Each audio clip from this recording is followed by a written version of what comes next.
श्री गणेशाय नमः. ओम श्री परमात्मने नमः. ओम श्री गुरवे नमः. अथ अष्टमोऽध्यायः. 6व्या अध्यायामध्ये मन एकाग्र करण्यासाठी इंद्रिय निग्रहाची पद्धत म्हणजे ध्यानयोग हा सांगितला. पुढे 7व्या अध्यायामध्ये ते एकाग्र केलेलं मन ईश्वराकडे कसं वळवायचं यासाठी भगवंताचा ठाव ठिकाणा सांगितला. आणि तो ठाव ठिकाणा कोणता आहे सांगा बरं. वासुदेव सर्वमिती. म्हणजे तो कुठे भगवंत नाही असं नाहीच, सगळीकडेच आहे. आता त्याच्या पुढची पायरी आहे.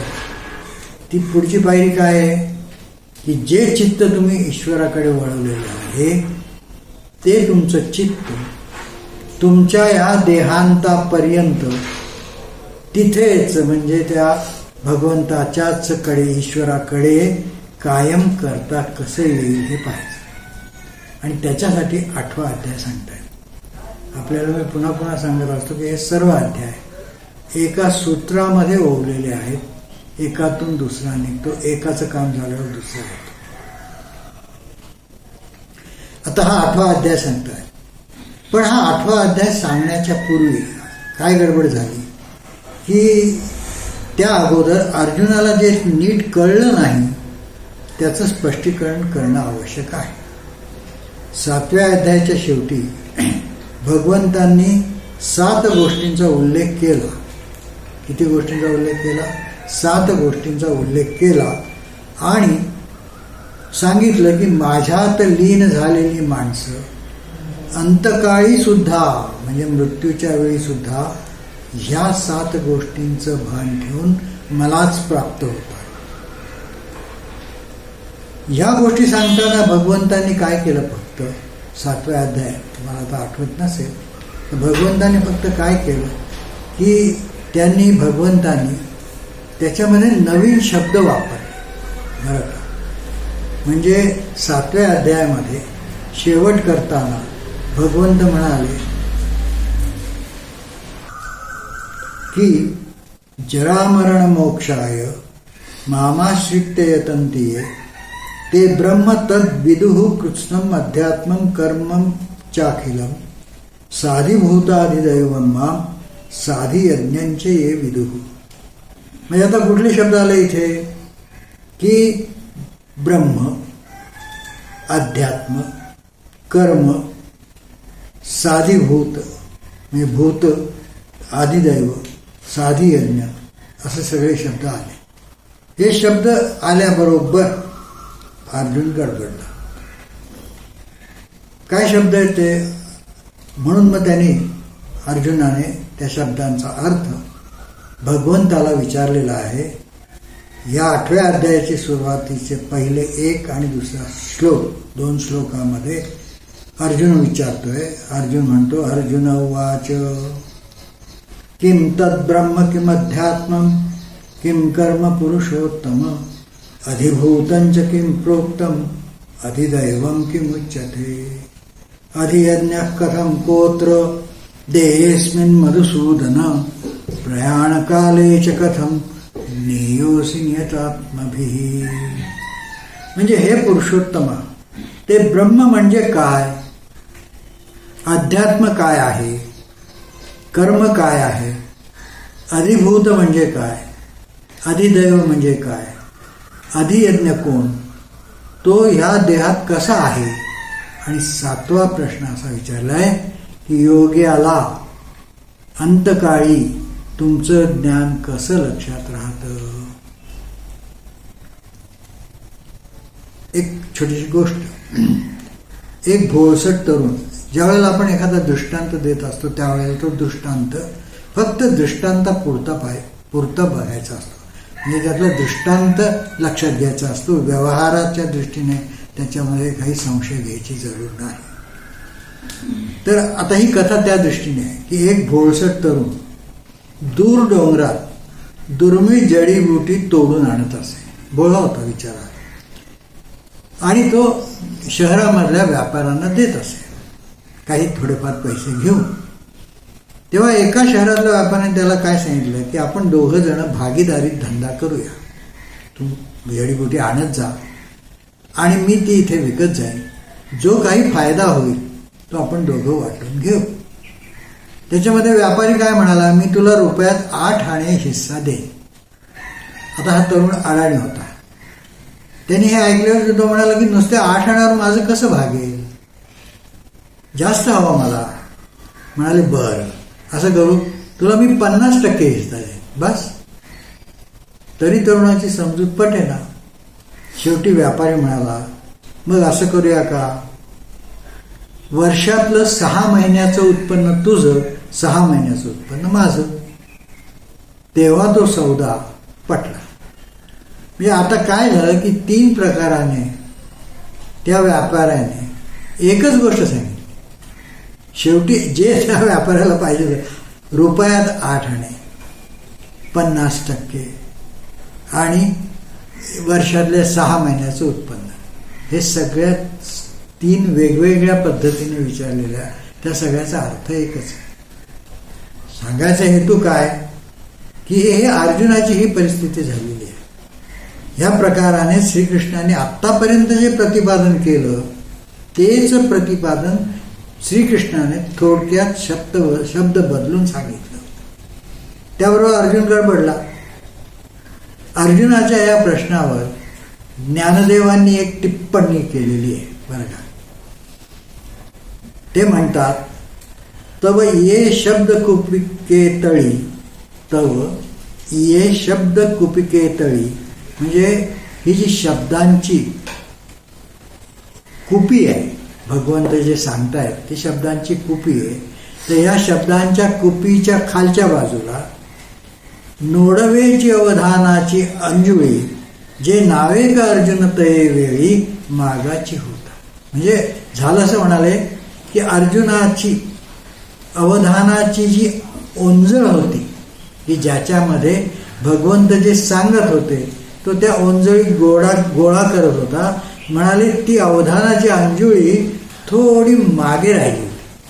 म्हणून झालं काय की भगवंत जे सांगत होते त्यातला नेमका भाग त्याच्या ओंजळीत पडला नाही, खाली पडला. अर्जुनाचं हे वैगुण्य दाखवण्याचा अधिकार फक्त ज्ञानेश्वर महाराजांचाच आहे बरं का. मी फक्त त्यांच्या या टिप्पणीकडे निर्देश दिला. हेतू इतकाच की अवधानाचं महत्त्व आपल्याही ध्यानात यावं.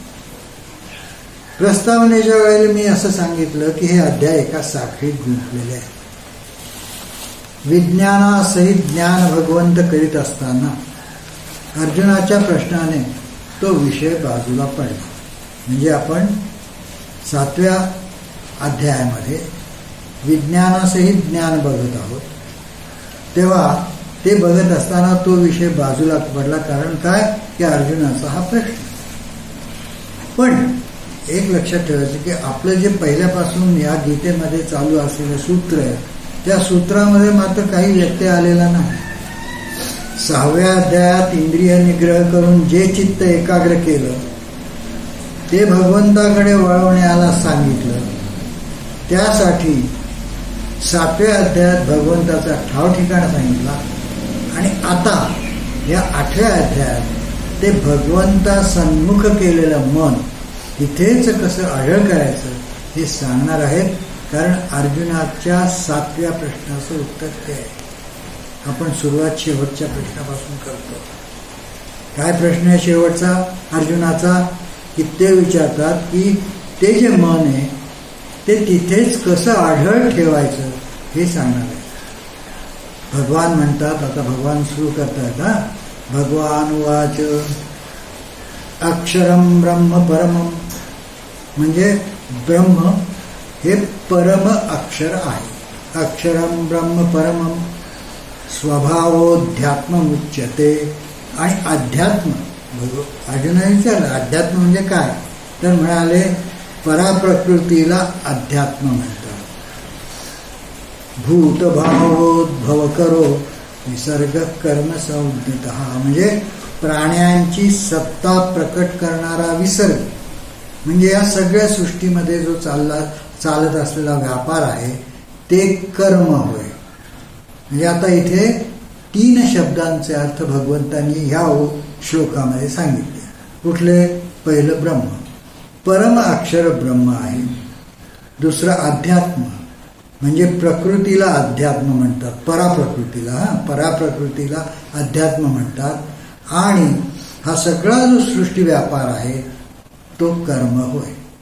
तेव्हा ब्रह्म, अध्यात्म आणि कर्म या 3 गोष्टींचा शब्दार्थ सांगितला. अक्षर म्हणजे काय? परम अक्षर ब्रह्म आहे.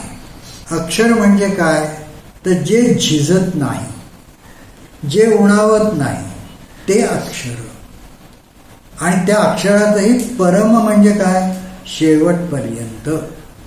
म्हणून परम अक्षर म्हणजे काय? की कोणत्याही काळी शेवटपर्यंत जसेच्या तसे राहते ते. अक्षरात काही अंतर पडत नाही. या अक्षराला झीज नाही, वाढ नाही, घट नाही, पालट नाही. बघा, ब्रह्माचा अर्थ सांगतायत, वाच्यार्थ तर सांगून झाला की ते ब्रह्म अक्षर आहे. मग अक्षर म्हणजे काय? अक्षराचा नक्की अर्थ काय आहे?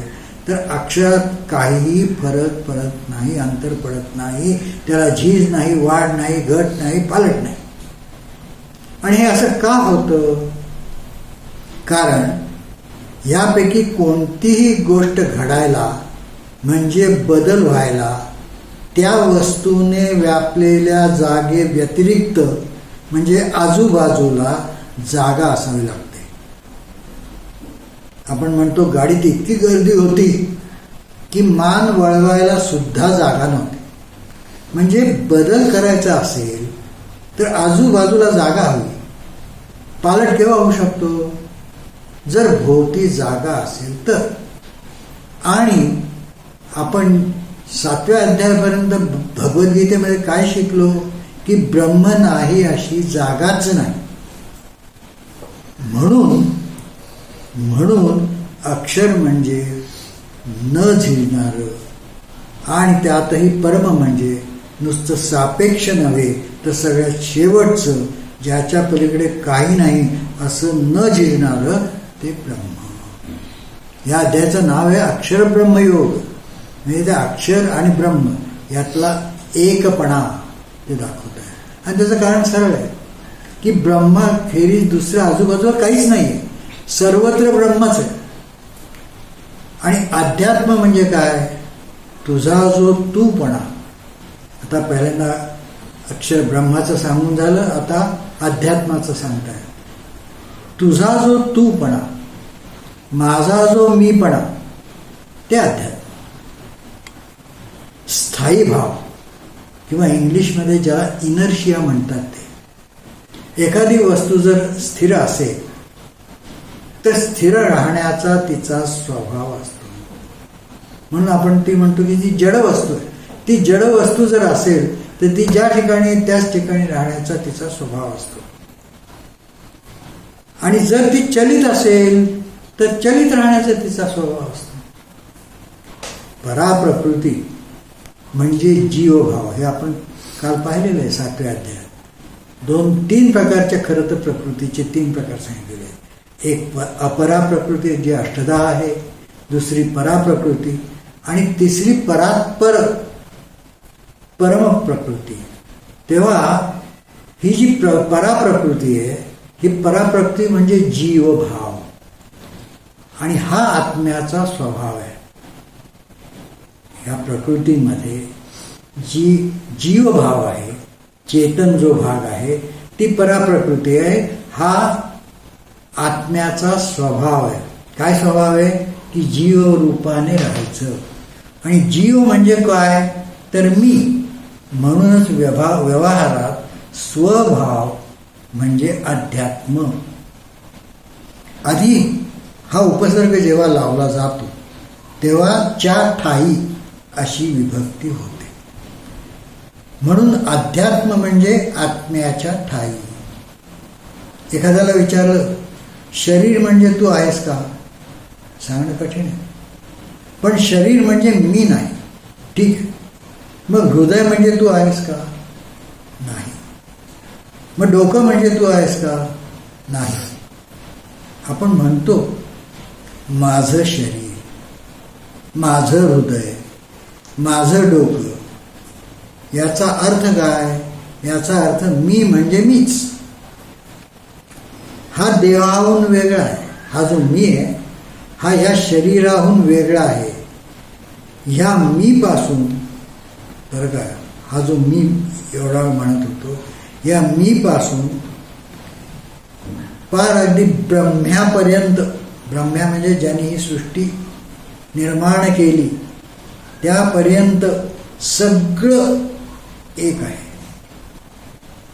आत्मा आणि ब्रह्म यात काही फरक नाही. मी पुरता आत्मा म्हणायचं आणि या सगळ्या विश्वासाठी म्हणून ब्रह्म म्हणायचं. आणि म्हणून अध्यात्म म्हणजे स्वभाव. आणि हा स्वभाव कुणाला वगैरे काही सांगायची जरूर नाही. कुणाचा स्वभाव वगैरे काही सांगायची जरूर नाही. कारण हा स्वभाव जर हा सापेक्षतेने सांगण्याची जरूर नाही. असं हे अध्यात्म जे आहे हे आत्म्याच्या आश्रयाने राहतं. कर्म कशाला म्हणायचं? आता आपण दोन संज्ञांचा अर्थ पाहिला, ब्रह्म आणि अध्यात्म. आता तिसरा भाग विचारलेला आहे अर्जुनाने, कर्म कशाला म्हणायचं? तर कर्माच्या बाबतीत त्याने असं सांगितलं की भूतभावोद्भव करो विसर्ग कर्म संज्ञेत्या. म्हणजे अस्तीचं भवती होणं. बरं का, अस्तीचं भवती होणं म्हणजे काय? अस्ती म्हणजे काय? बीइंग. इंग्लिशमध्ये सांगितलं तर तुम्हाला कळणार बघा. तर अस्तीचं म्हणजे, अस्ती म्हणजे बीइंग. त्या बीइंगचं भवती होणं म्हणजे बिकमिंग व्हायला लागलं की कर्म सुरू झालं. म्हणजे जे आहे त्याचं होऊ घातलं की कर्म सुरू झालं. कुठलाही वेगळेपणा दिसायला लागला की तो विसर्ग. आणि हा वेगळेपणा गुणात्मक असो की रूपात्मक असो, हालचाल झाली की झालं कर्म. तेव्हा संयोग आणि वियोग ह्या कर्माचे, हे कर्माचे दोन भाव आहेत. एक संयोग आहे, एक वियोग आहे. कर्म आपण जेवढी करतो त्याच्याने काय होतं? एक तर संयोग होतो किंवा वियोग होतो. हे कर्माचे दोन भाव आहेत. ज्यावेळी कर्म होतं, बरं का, ज्यावेळी कर्म, दोन भाग असल्यामुळे ज्यावेळी कर्म होतं त्यावेळेला काय होतं की त्याचे दोन भाग होतात. कुठले कुठले? एक संयोग आणि एक वियोग. कसे? तर ज्यावेळेला कर्म होतं त्यावेळी कुठेतरी काहीतरी तुटतं म्हणजे वियोग होतो, आणि कुठेतरी जोडलं जातं म्हणजेच संयोग होतो. आता माझा हा हात आहे, हा माझा हात मी हलवला म्हणजे काय झालं? जिथे होतं तिथून सुटलं आणि जिथे नव्हतं तिथे पोचलं. हा विसर्ग झाला. म्हणजे भूतांच्या भावाचा जो उद्भव, थोडंसं कठीण आहे समजायला. भूतांच्या भावाचा जो उद्भव म्हणजे निर्मिती, त्याचं नाव कर्म. इथपर्यंत या तीन संज्ञांचा अर्थ सांगून झाल्यावर चौथ्या श्लोकामध्ये म्हणतात, अधिभूतम क्षरो भावः पुरुषश्चाधिदैवतम अधियज्ञोहमेवात्र देहे देहभृतांवर. म्हणजे देहधाऱ्यांमध्ये श्रेष्ठ अशा अर्जुना, नाशवान पदार्थ, बरं का, नाशवान पदार्थ. अगोदर तीन शब्द पाहिले, त्याच्यामध्ये अक्षर, ब्रह्माला अक्षर म्हटलं, अक्षर, त्याच्यानंतर अध्यात्म आणि कर्म, हे तीन सांगितलं. आता इथे सुरुवात कशी करतायत की अधिभूतम क्षरोभाव, म्हणजे हे जे सगळे शरीरधारी आहेत, देहधारी आहेत, या देहधाऱ्यांच्या मध्ये अर्जुना नाशवान पदार्थ जो आहे म्हणजे जो क्षरभाव आहे ते अधिभूत आहेत. आता अधिभूत म्हणजे काय? भूतांच्या ठाई असलेलं जे जे काही आहे ते सगळं अधिभूत आहे. आणि पुरुष म्हणजे ब्रह्मदेव हे त्यातले अधिदेव आहेत. म्हणजे ही सगळी शरीरं बघा, मी माझं शरीर घटकावर लक्षात घेतो. या माझ्या शरीरामध्ये जे सगळं काही ह्या भूतांचं, पंचमहाभूतांपासून पार माझ्या मन बुद्धीपर्यंत जे काही आहे हे सगळं अधिभूत जे आहे हे क्षरभाव आहे, हे नाशवंत आहे. आणि पुरुष म्हणजे ब्रह्मदेव हा अधिदेव आहे, म्हणजे ज्यांनी हे निर्माण केलं ते हे आहेत. आणि ह्या देहामध्ये अधियज्ञ मीच आहे. म्हणजे पुन्हा यज्ञाच्या ठाई, म्हणजे हा जो शरीरधारी माणूस आहे, या शरीरधारी माणूस ज्या वेळेला यज्ञ करतोय, तो यज्ञ कुठला आहे आपण आत्तापर्यंत सगळं 7व्या अध्यायापर्यंत पाहिलेलं आहे. यज्ञ म्हणजे काय, तर त्या यज्ञामध्ये आपण असं म्हटलेलं आहे की त्याग, आपलं जे स्वधर्म आहे तो स्वधर्म निष्काम भावनेने करणं हा यज्ञ म्हटलेला आहे. त्या यज्ञाच्या ठिकाणी, निष्कामतेने केलेल्या यज्ञाच्या ठिकाणी देव कोण आहे, तर तो अधिदेव म्हणजे मी आहे. मीच अधियज्ञ आहे असं भगवंत म्हणतात. आपण राहतो ते जग अधिभूत म्हणजे नाशवंत आहे, क्षर आहे. मात्र ज्या अधिष्ठानावर ते राहतं ते अधिष्ठान मात्र अक्षर आहे. तरच ते फरक लक्षात येईल. हे अक्षर आहे, त्याच्यावरती हे क्षर आहे, सरकणार आहे, फिरणार आहे. हे मात्र स्थिर आहे. आणि हे स्थिर आहे आणि हे फिरणार आहे, म्हणून ते अक्षर जे आहे, ते जे मूळ अक्षर आहे ते आपण एकदा काढल्यावरती व्यवहार मात्र क्षर आहे. अधिभूताकडून बरं का, अधिभूत म्हणजे आपलं हे सगळं शरीरावरती दिसणारे जे काय हात पाय अवयव असतील ते. या अधिभूताकडून तुम्ही जो तुमच्या या शरीराच्या मुळाकडे जाल तो तुम्ही क्षरतेकडून अक्षरतेकडे जाल. म्हणजे ह्या शरीराकडून मग तुम्ही कुठे जाल, आत्म्याकडे जाल, जीव आणि आत्म्याकडे जाल. आपण राहतो हे सगळं मगाशी झाल्यावरती एखादं चाक, आता हे थोडक्यात आहे, त्याला एक तुम्हाला रूपक सांगतो. एखादं चाक जेव्हा फिरत असतं, एक भिंगरी आहे, चाक आहे, ते आपण इथे फिरवलं. हे फिरवलेलं असं ज्या वेळेला फिरत असतं आणि आपण पाहतो तेव्हा आपण काय निष्कर्ष काढतो, तर त्याच्यासाठी या फिरणाऱ्या भिंगरीचं आपण निरीक्षण करूया. काय लक्षात येतं की हे जे फिरणारी भिंगरी किंवा चाक आहे, ह्या चाकाचा आस एवढा जाडही असू शकतो, त्याप्रमाणे तो अगदी केसा इतका बारीकही असू शकतो, केसाच्या हजारो पट बारीक इतका पण तो आस असू शकतो, आहे की नाही. आणि याचा अर्थ असा की त्याला अजिबात जाडी नाही असा असतो. असा हा आस ह्या भिंगरीचा किंवा चाकाचा केंद्रबिंदू आहे की नाही. आणि हा एकच एक असतो. भिंगरी फिरते, तिचा आस आहे, तो आस एकच एक आहे. आणि तो आस तुम्हाला पाहिजे तेवढा सूक्ष्म करता येतो. आणि होतं काय की ही भिंगरी फिरत असताना तो आस तुम्ही अगदी बारीक केला, म्हणजे जवळजवळ नाहीच असा शून्य इतका केला, तर काय होईल की तो जो आस आहे तो मात्र फिरत नसतो. त्या आसाचं अगदी बारीक केलेलं आहे.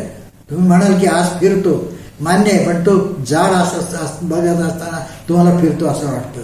केसापेक्षाही बारीक केला तर तुमच्या असं लक्षात येईल की तो फिरत नाही. म्हणजे तो अक्षर आहे, आस. आता ह्या एकाच आसाभोवती आपण निरनिराळ्या त्रिज्या घेऊन असंख्य चाकं करू शकतो. एक चाक आहे 1 सेंटीमीटर डायमीटरचं, एक दुसरं चाक आहे 1 मीटर डायमीटरचं, तिसरं चाक आहे ते अगदी किलोमीटर लांबीचं आहे. असं चाक आपण त्या एकल्या एक आसावरती, की जो आस इतका बारीक आहे की त्याच्यामध्ये काही हालचाल दिसतच नाही, अशी असंख्य चाकं आपण करू शकतो. आता या केंद्रापासून एक जवळचा आणि एक लांबचा असे 2 परीघ आपण निवडू. 2 परीघ निवडू. एक परीघ आहे 1 सेंटीमीटरचा आणि दुसरा परीघ आहे तो 1 किलोमीटरचा आहे. आता ही जी 2 परीघ आहेत, या 2 परीघांच्याकडे जर बघितलं तर काय आपल्या लक्षात येईल की प्रत्येक चाकावरचा एक एक बिंदू घेऊन आपण तुलना करू. आता दूरच्या चाकावरचा बिंदू जवळच्या चाकावरच्या बिंदूपेक्षा जास्त गतीने आपली जागा बदलतो. हे शास्त्र आहे बरं का. भिंगरी आहे, त्या भिंगरीचा अगदी शेवटचा जो भाग आहे त्या भागावरती असलेला एक समजा आपण शाईचा ठिपका दिला तर तो ठिपका ज्या वेगाने मार्गक्रमणा करतो त्याच्यापेक्षा आतल्या असलेल्या चाकावरचा एखादा बिंदू हा कमी वेगाने मार्गक्रमणा करतो, कारण त्याला कमी परीघ हे करायचा असतो. आता होतं काय की हा ज्या वेळेला जागा बदलतो त्यावेळेला या बिंदूच्या गतीशी केंद्राचा काही संबंध असत नाही. असतो का? कारण केंद्र आहे त्याच्या जागी आहे, ते अजिबात हालत नाही, फिरत नाही, काय नाही, ते स्थिर आहे आणि त्याच्यावरती ही सगळ्या भिंगरीचे परीघ काढलेले आहेत. आणि हे परीघ जे आहेत, हे परीघ जे आहे या बिंदूंच्या गतीचा केंद्राशी काही संबंध नाही. जवळचा परीघ आणि दूरचा परीघ वगैरे जे आहेत हे कशामुळे घडतात? हे त्रिज्येमुळे घडतात, बरं का. पण केंद्राशिवाय परीघाला अस्तित्वही नाही. परीघाचा काही संबंध केंद्राशी नाही, पण केंद्र असल्याशिवाय परीघाला अस्तित्व नाही. म्हणजे परीघ आहे म्हणजे कुठेतरी केंद्रबिंदू आहेच. आता केंद्राच्या जसजसं जवळ जावं तसतसं काय होतं, बिंदूंची गती कमी होते. उलट जसजसं दूर जावं तसतशी गती वाढते आणि प्रत्यक्ष केंद्रामध्ये गतीच नसते. आता हे जे एवढं किचकट सांगितलं ना, याचा थोडासाच भाग राहिलेला आहे, तो सांगतो. या चक्रामध्ये तेव्हा ह्या चक्रामध्ये आता आपण कल्पना अशी करायची की केंद्र म्हणजे ब्रह्म आहे, परिघावरचे बिंदू म्हणजे प्राणी मात्र आहेत बरं का, असंख्य देहधारी शरीरधारी जेवढे काही आहेत, जड चैतन असे सगळे जे काही प्राणी मात्र आहेत ते प्राणी मात्र म्हणजे या परिघावरचे बिंदू आहेत. आणि हे परीघ जे आहेत, हे परीघ हे विश्व आहेत. मोठ्या परिघाचं विश्व वेगळं, धाकट्या परिघाचं विश्व वेगळं, हे सगळे विश्व आहेत. आणि ही जी त्रिज्या आहे म्हणजे केंद्रापासूनचं जे अंतर आहे परिघाचं, ही त्रिज्या म्हणजे प्रकृती आहे. म्हणजे मगाशी जे निष्कर्ष काढले तेच कसा अर्थ प्रकट करतात ते पहा. ब्रह्माला अजिबात जाडी, लांबी, उंची काही नाही, असं हे ब्रह्म विश्वाचं केंद्र हे एकच एक असतं. विश्वाचं केंद्र म्हणजे या सगळ्या परिघांचं केंद्र बरं का, हे एकच एक असतं. ते ब्रह्म अक्षर आहे. ते कुठे हलतं का, कुठून जातं का, नाही जात. ते ब्रह्म अक्षर आहे. आणि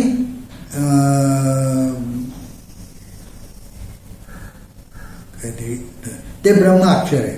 आता केंद्र म्हणजे ब्रह्म हे एकच एक अविचल अक्षर आहे. आणि विश्वाचं म्हणजे परिघाचं ब्रह्माशिवाय केंद्र म्हणजे अस्तित्व नाही. विश्वाचं अस्तित्व ब्रह्मामुळे असलं तरी विश्वात ब्रह्म नाही. म्हणजे हा जो आस आहे याच्यावरती हे सगळे परिघांचं अस्तित्व असलं तरी त्या परिघामध्ये ब्रह्म नाही. विश्वाचं अस्तित्व ब्रह्मामुळे असलं तरी विश्वात तो नाही. विश्वाची गती, प्राणीमात्रांचं अस्तित्व यात ब्रह्माचा सहभाग नसतो. ते म्हणजे ब्रह्म हे सगळं जे होतं हे त्रिज्येमार्फत होतं, प्रकृतीमार्फत होतं. आपण त्रिज्या म्हणजे प्रकृती मानलेली आहे. आणि अधिभूत म्हणजे हे सगळे प्राणी मात्र आहेत, हे परिघस्थानी आहेत म्हणून ते चंचल आहेत. आणि ते ब्रह्मापासून जितकं केंद्रापासून जितके दूर जाल तितके ते जास्त चंचल आहे. तेच ब्रह्माच्या जो जो जवळ जावं तो तो अधिक स्थिर होतो.